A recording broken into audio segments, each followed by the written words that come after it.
పై ఇంటింటికి టీడీపీ కార్యక్రమం నిర్వహించారు. ఈ కార్యక్రమంలో మంత్రి నిమ్మల రామానాయుడు పాల్గొని ప్రభుత్వం అమలు చేస్తున్న సంక్షేమ పథకాలు, అభివృద్ధి కార్యక్రమాలను ప్రజలకు వివరించారు.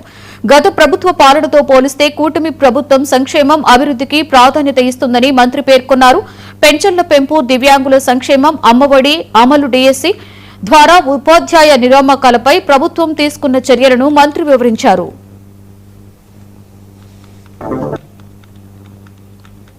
ఏ ఇంటికి పోతున్నా కూడా చాలా పాజిటివ్గా ప్రజలు స్పందిస్తూ ఉన్నారు. ప్రధానంగా వాళ్ళందరూ చెప్పేది ఒకటే, గత 5 సంవత్సరాల గొడ్డల పార్టీ పాలనలో స్వేచ్ఛ అనేది మాకు లేకుండా పోయింది.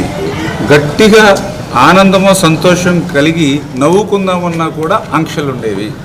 ఏదైనా బాధ ఆవేదన వస్తే కన్నీళ్లు పెట్టుకోవడానికి కూడా మాకు అవకాశం లేకుండా ఒక నియంతృత్వమైనటువంటి పాలనలో 5 సంవత్సరాలు మేము బతికాము. అటువంటి పాలనకు విముక్తి కలిగింది అని చెప్పి మొట్టమొదటిగా ఈవేళ ప్రతి ఇంటిలోనూ కూడా ఆ గృహిణులు కానీ ఆ యొక్క ఇంటి సభ్యులు కానీ చెప్తున్నటువంటి పరిస్థితి. అదేవిధంగా నేను కూడా ఇప్పుడు ఆ డోర్ టు డోర్ క్యాంపెయిన్ 21వ వార్డులో నేను కూడా తిరుగుతూ ఉంటే నేను ఏ ఇంటికి వెళ్ళినా కూడా ఏదో ఒక బెనిఫిట్ కానీ, ఒక ఇంట్లో అయితే 2-3 బెనిఫిట్స్ కానీ వస్తూ ఉన్నాయి ఈ 2 ఏళ్ల పరిపాలనలో.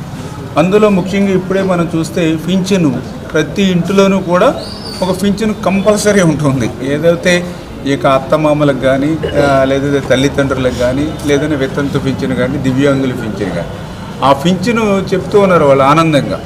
గతంలో 1000 రూపాయలు పెంచడానికి 5 సంవత్సరాలు పడితే ఈ ప్రభుత్వం వచ్చిన రోజునే పింఛను పెంచి 4000 రూపాయలు మా గడప దగ్గర ఇస్తుంది.